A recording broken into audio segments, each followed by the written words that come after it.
Josef Mengele, the notorious demon doctor of Auschwitz. This is all that remains of one of the 4 gas chambers here.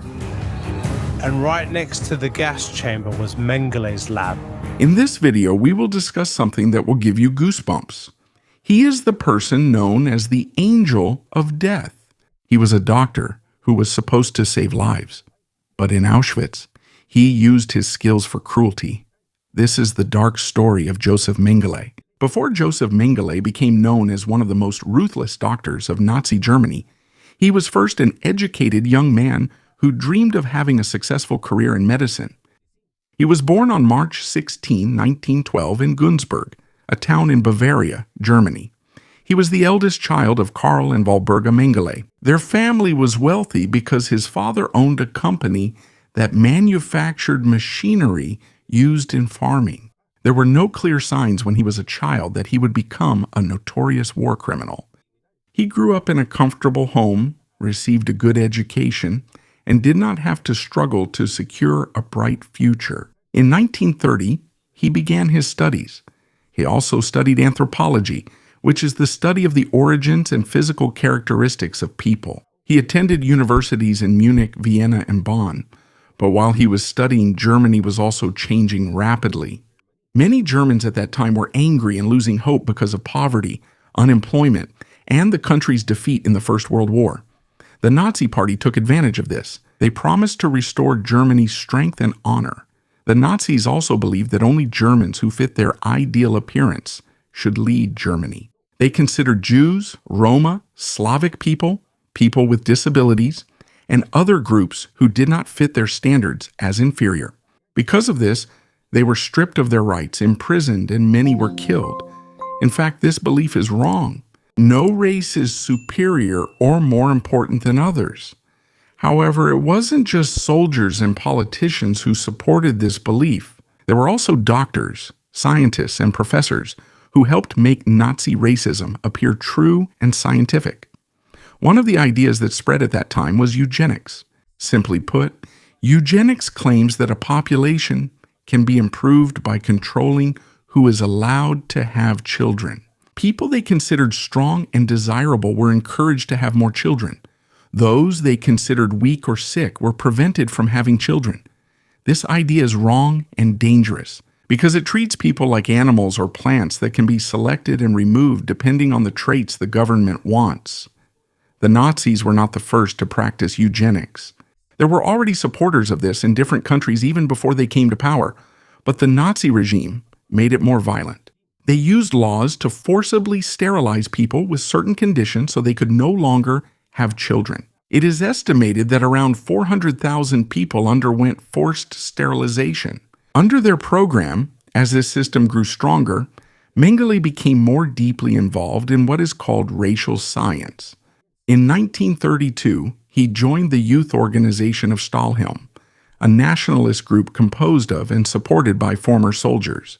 This was not yet part of the Nazi Party, but they both believed that Germany should become powerful. Instead of using his studies to recognize the similarities among people, he began to look for races, insisting on the existence of what they called races. In 1935, he earned a doctorate in anthropology. His research was about the shape of the lower jaw of different groups of people. At that time, some researchers used the measurements of the face, skull, nose, and body to try to divide people according to race. But this kind of method is not a solid basis to say that one race is better, smarter, or more deserving to live than others. The Nazi system only used the appearance of science to support their already existing racist beliefs. After finishing his medical training, Mengele worked at the Institute for Hereditary Biology and Racial Hygiene in Frankfurt. He became an assistant to Professor Ottmar von Verschuer, a well-known researcher in heredity and the study of twins. Here, Mengele became more involved in the system that used medicine to classify people. The Institute helped in creating medical and family records. The records were used to determine who the Nazi government considered Jewish, whether someone had hereditary diseases, or if you did not belong to their preferred type of German citizen. At first, it may have seemed like they were just dealing with simple papers, examinations, and research, but there were real people behind every name. If the doctors marked someone as undesirable, that person could lose their rights. They could be quickly forced to undergo sterilization, lose their jobs, or eventually be sent to a concentration camp. In May 1937, Mengele officially joined the Nazi Party. A year later, he joined the SS, the organization that became the main enforcer of Adolf Hitler's most brutal programs. It wasn't easy to get into the SS back then. They examined the applicant's background and health. Mengele was not forced to join. It was a clear decision he made as he moved closer to the power of the Nazi regime. Here, you can see an important part of his story. He was not an uneducated person who suddenly ended up in a bad group. He was a doctor and researcher who willingly accepted an ideology that divided people into those who were worthy and those who were not. His knowledge of medicine did not protect him from cruelty. Instead, that was exactly what he used to help a dangerous system. And when the Second World War broke out, that system would bring Josef Mengele to a place where nothing could stop him anymore. Auschwitz? Even so, as his connection to the Nazi system grew stronger, Josef Mengele married Irene Schönbein on July 28, 1939. In the eyes of others, his life seemed good. He came from a wealthy family. He was a doctor, he had a wife, and his career was quickly rising. But at the same time, he was also getting closer to an organization that believed some people were more deserving to live than others. Even the marriages of SS members were controlled by their racist policies. Couples had to prove that they met the so-called Aryan ancestry requirement. Their families and origins were examined because the SS wanted to control even the future children of its members.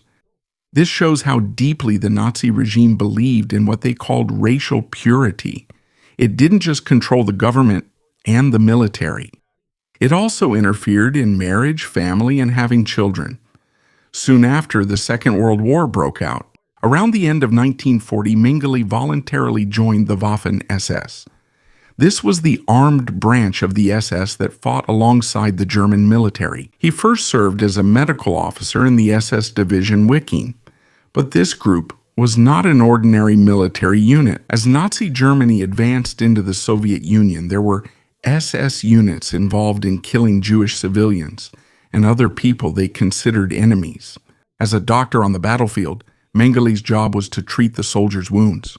He served on the Eastern Front, where the fighting was intense and the conditions were extremely harsh. Because of his service, he received the Iron Cross Second Class and the Iron Cross First Class.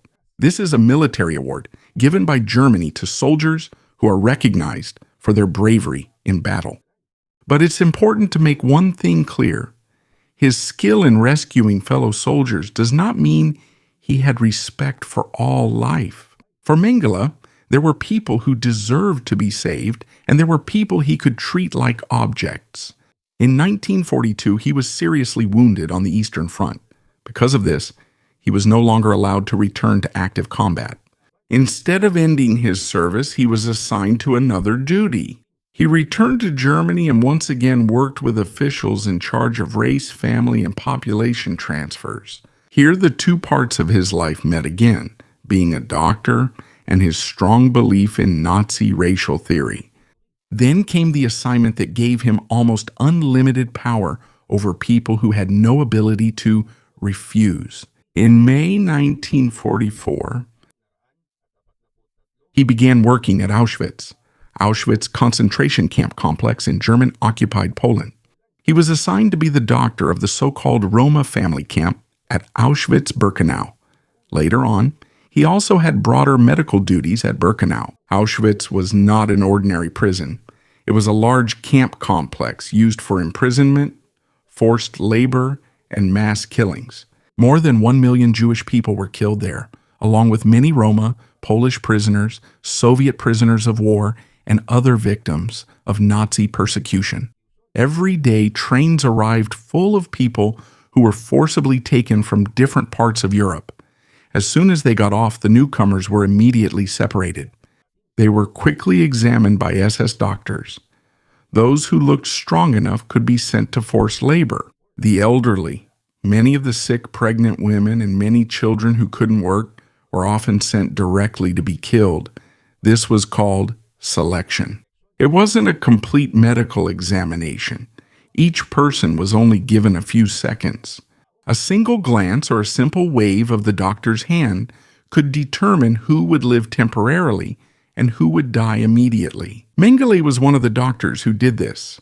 He was not the only doctor in Auschwitz, nor was he the one who created the selection system. But he became well known because he often went to the ramp where the new arrivals were unloaded. He also had his own reasons for being interested in the selection. While the other doctors were selecting people to be used for forced labor, Mengele was looking for prisoners he could use for research. He was most interested in twins. He wanted to study which human traits are inherited and which are affected by the environment. When studying twins, he could compare the bodies and reactions of two children who had almost identical genetic backgrounds. In normal medical research, the patient's consent is required. The risks must be explained, their health must be protected, and the procedure must be stopped if they might be harmed. None of those protections existed in Auschwitz. The children were not volunteers. They did not understand what would happen. They could not refuse. For Mengele and his colleagues, they were not patients to be cared for. They were bodies to be measured, tested, and compared. Aside from twins, he also had people look for those with unusual physical characteristics. This included people with dwarfism, children with different colored eyes, and people with conditions he was interested in studying. When twins were found at the arrival ramp, they were often immediately separated from their families. For some parents, it might have seemed that their children were spared because they were not included in the groups that were sent directly to be killed. But they didn't know that the children were destined for a different kind of suffering. Some of the selected children were placed in separate barracks. Their name, age, origin, medical history, hair color, eye color, height, weight, and various body measurements were taken.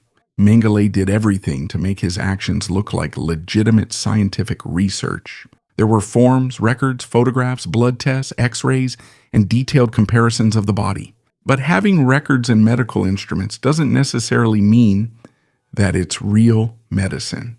A real doctor uses knowledge to protect the patient. In Auschwitz, the appearance of science was used to cover up abuse.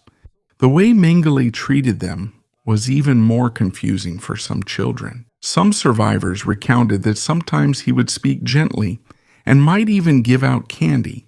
He also made sure that some of the children he needed for his research stayed alive and strong enough, but that wasn't real kindness. He only kept the children alive as long as they were useful for his research. The same man who smiled or gave out candy could also order a painful procedure or decide that a child was no longer needed. That's why it was so hard for his young victims to understand what was happening. He acted like a caring doctor, but behind his calm voice, his true view of them was clear. They were not children to be saved. To him, they were just part of an experiment. Inside Auschwitz, it was clear that Josef Mengele was not really providing treatment. His procedures were part of what is called pseudoscience. This means it uses medical terms, laboratories, records, and equipment, but it does not follow the proper methods of science. The victims also did not give consent, had no safety protections, and the prisoners had no right to refuse. Many of his victims were Jewish and Roma children. A lot of blood was often taken from them. They were repeatedly measured, x-rayed, and injected with various substances. Some underwent painful and unnecessary operations. Substances were also put into the eyes of some children to study their eye color. This caused severe swelling, eye damage, blindness, and in some cases, death. He often used twins because he wanted to compare their bodies. For example, he might draw blood from both of them and measure them. In other instances, different procedures were performed on each one to see how they would respond. When one died, or the examination was finished, there were instances when the twin was also killed so their bodies could be compared after autopsy. This was not done to cure any illness. It was done to support the Nazis' false beliefs about race and heredity. Mengele also wanted to obtain research results that would help his own career. He hoped he could use the results to become a professor and a more well-known scientist after the war. That is one of the most important reasons why it's not enough to simply call him a mad doctor. He was not acting alone in a secret room. His work was connected to well-known researchers and institutes in Germany. He sent blood, organs, and other human samples to his colleagues for further study. This means that his crimes were not just the result of his personal cruelty. He was also part of a larger system where educated doctors and scientists used their knowledge to help the Nazi government. Mengele had his own laboratories and staff in the camp. Many of those who assisted him were prisoner doctors, nurses, and medical workers. They were chosen because he needed their knowledge, but they also had no real freedom. They had to obey because refusing could put them in immediate danger. Some tried to protect the prisoners in small ways, like hiding information, slowing down procedures, or helping the sick, but there was only so much they could do under the watch of the SS guards. Not all those who survived the experiments recovered immediately after the war. Many suffered from long-term illnesses, physical injuries, vision problems, and trauma. Others never found out exactly what substance was injected into them because many records were lost or destroyed. Meanwhile, Mengele continued with his regular work as the camp doctor. If there were prisoners who were too weak, sick, or could no longer work, they could be included in a new selection. For the Nazi system, they were not seen as patients to be treated. They were considered useless. This is where some prisoners started calling him the Angel of Death, not because he was the only one doing the selections. Around 50 doctors served at Auschwitz, and many of them were also involved in this process. But Mengele was often seen at the arrival ramp and in the barracks. That's why his face was etched in the memories of many survivors. There are popular stories about him that have repeatedly appeared in books and documentaries. But not all of these have strong evidence. There are claims about some large-scale mass killings that he supposedly planned himself, personal relationships with other SS guards, and some extremely detailed stories of torture are hard to prove. That's why it's more important to stick to what he actually did that is documented, even if the uncertain stories are removed. The proven crimes are enough to show the extent of his responsibility. He chose the people who would be killed. He used children as involuntary test subjects. He ordered painful and dangerous procedures. There were also victims who were killed so their bodies could be examined after death, and he did all of this knowing that the prisoners had no ability to refuse. As the war went on, Germany also lost more and more control. In 1944, the Soviet Red Army was advancing rapidly from the east. Nazi Germany was also being surrounded by the Allied forces from the west. The officials at Auschwitz knew that the enemy was approaching. They began destroying documents and evidence of their crimes. Some buildings used for mass killing were demolished. They also transferred many prisoners to other camps farther inland. On January 17, 1945, the mass evacuation of Auschwitz began. Thousands of prisoners who could still walk were forced out of the camp in the midst of severe cold. These marches were later called death marches because many prisoners died from exhaustion, hunger, cold, illness, or being shot by the guards. Along with the evacuation of the SS personnel, Mengele also escaped from Auschwitz. He took some of his records with him, but many of the documents related to his research were lost, destroyed, or never seen again. From Auschwitz, he went to Gross Rosen concentration camp and its subcamps. He continued there as an SS doctor as the fall of Nazi Germany approached.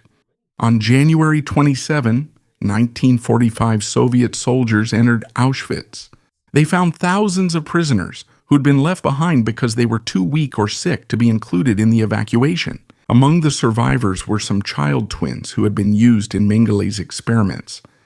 But Mengele was no longer there. In the final days of the war, he removed all signs of his membership in the SS. He put on an ordinary German army uniform and joined a military unit. When the war ended, their group surrendered to the American forces. Mengele became a prisoner of war, but the American officers did not know that they had one of the most notorious doctors of Auschwitz in their custody. He introduced himself as an ordinary German army officer. His connection to the SS was not immediately discovered either. Many SS members had a common blood group tattoo, but Mengele did not have this. Because of this, he was not immediately identified as a member of the organization. At that time, record sharing between different Allied offices was still not well organized.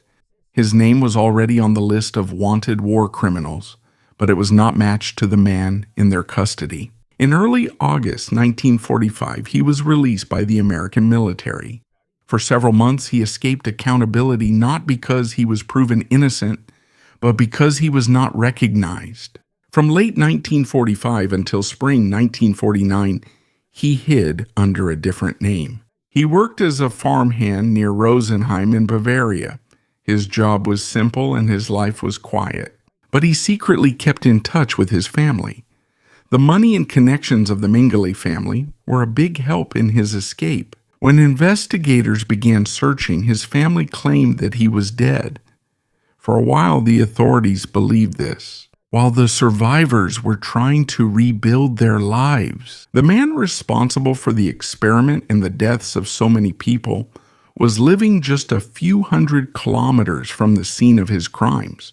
But Mengele knew he would not be safe in Germany for long. As more survivor testimonies emerged, his role in Auschwitz became increasingly clear to investigators. So in July 1949, using his family's money and a new forged identity, he left Europe. His next destination was Argentina. There, the longer part of his escape would begin, a manhunt that would last for decades, but it would never lead to his trial. As more survivor testimonies came out, Josef Mengele became known as one of the most wanted Nazi war criminals. He knew it was dangerous to stay in Germany. In 1949, he escaped out of Europe with the help of a secret escape network used by some former Nazis. He arrived in Italy and obtained travel documents using the fake name Helmut Gregor. From Genoa, he boarded a ship bound for Argentina and arrived in Buenos Aires on June 22, 1949. It's not true that President Juan Perón personally let him stay in his palace, but it's true that Argentina was a safe haven back then for many fleeing Nazis. There were officials, businessmen, and former Nazi supporters who helped them with jobs, housing, and new identities. In Argentina, Mengele was able to work, connect with the German community, and continued to receive money from his wealthy family in Germany. He didn't live like a frightened fugitive. As time went by, he became even more complacent. He and his first wife, Irene, separated. In 1956, he married Marta, the widow of his brother, but their relationship in Argentina did not last long either. Because Mengele was so confident, he abandoned his fake name and started using his real identity again. He even obtained Argentine documents under the name Josef Mengele. This means that for a period of time, he lived openly in Buenos Aires while his victims were waiting for justice. But the survivors and Nazi hunters did not stop searching for him. One of them was Hermann Langbein, an Auschwitz survivor who put pressure on the West German government. In 1959, West Germany issued an arrest warrant against Mengele and requested his extradition from Argentina. Before he could be arrested, he received a warning and escaped to Paraguay. There he also obtained citizenship, which gave him additional protection. Then in May 1960, Israeli agents in Argentina captured Adolf Eichmann, another high-ranking Nazi official. That was a major warning for Mengele. Because of this, he hid even more and moved to Brazil. He used aliases again and lived on farms and remote houses near Sao Paulo. He was helped by several German and Hungarian immigrants, including the couple Wolfram and Lieselotte Bossert. In exchange for money from the Mengele family, they gave him shelter and protection. But as time went by, his world became smaller. He could no longer move freely. He was always afraid of being recognized or reported. He also developed health problems and became irritable and difficult to get along with. However, he never showed any remorse. According to his letters and the testimony of the people who were with him, he continued to defend himself. He He saw himself as a victim of the people who were after him. Meanwhile, the search by the West German authorities, Israeli investigators, and Nazi hunters continued. But much of the information they received was wrong, outdated, or came too late. There were reports that he was seen in Paraguay, Brazil, Chile, and other places in South America. Because he was always changing his name and address, it was difficult to confirm where he really was. His escape was also aided by the slow actions of some governments, the lack of record sharing, and people who deliberately protected him. It's also not true that there was a complete criminal trial against him in 1964. Mengele never faced trial in court. In 1976, he suffered a stroke, his body weakened, and he became even more dependent on the people who were hiding him. On February 7, 1979, he went to a beach in Bertioga, Brazil. While swimming, he suffered another stroke and drowned. He was 67 years old. He was buried under the false name Wolfgang Gerhardt. Because of this, the authorities continued to search for him even though he was already dead. In 1985, West German investigators found letters and documents that linked the Mengele family to the people who hid him in Brazil. Wolfgang Gerhardt's grave was opened. The international forensic team examined the bones, dental records, height, age, and previous injuries to the body. It turned out that these matched Mengele. But there were still some who doubted. So in 1992, scientists used DNA testing. They compared the DNA from the bones to the DNA of Mengele's relatives. The results confirmed that the body was indeed Josef Mengele's. At last, the truth was clear. He died in 1979. He was never captured, never imprisoned. He never faced the survivors and was never sentenced in court. His death was not justice. He died a free man after evading responsibility for many years.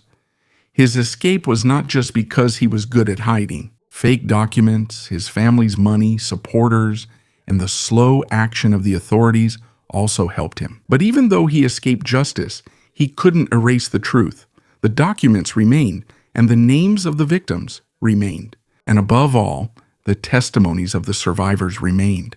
The very people he treated as laboratory subjects became the strongest witnesses against him. And that's something he was never able to escape.